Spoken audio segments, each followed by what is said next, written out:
mga mare, at dahil walang pasok mga estudyante ko, syempre ipapakita ko sa inyo kung gaano ako kasipag sa harap ng kamera na.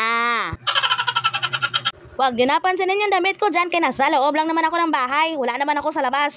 Kung judgment kayo, edi mag-judge kayo na. At dahil masipag akong may bahay, talaga ba? Na, parang hindi naman. Chares! Magsipag-sipagan mo na ang mare nyo kahit hindi naman ako masipag. Na, nabuking pa nga. Na. Huwag niyo akong i-bash. Sa laki ba naman ang braso ko? Baka lumipad ka ngayon. Huy, wag ganun. Bad yun. Nilinisan ko nga dyan yung kalan kahit sinaing lang niluluto ko dyan. Na, nabuking pa nga. Ginoko. I-flex ko nga sa inyo mga mare yung basahan na ginagamit ko. Kaya tingnan nyo naman, 3-5 piso ang basahan pero hindi pa makabili. Butas-butas na nga yung basahan namin. Na. Binrasyan ko nga yung mga basahan na yan. Kaya mapakinabangan pa naman. Na, tipid talaga ng mare nyo. Oy, ginoko.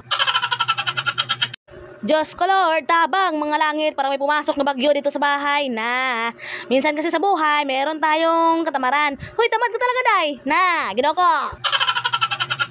At dahil vlogger Esterex nga ang mare nyo, syempre magpapanggap tayo sa harapan ng kamera para masabi na masipag talaga ang mare nyo. Agay, gatay. Kawawa naman tong mare nyo. Kaya tingnan nyo naman yung damit. Sira-sira na nga. Sinong may mabuting poso dyan? Donate kayo ng damit sa mare nyo. Na.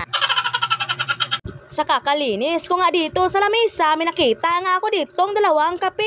Bakit hindi pa ako kinakabahan? Na. Diyos ko day, hindi talaga mawawala yung kape sa akin. Kaya yan lang talaga nagpapainit sa relasyon ko. Na, ginoko.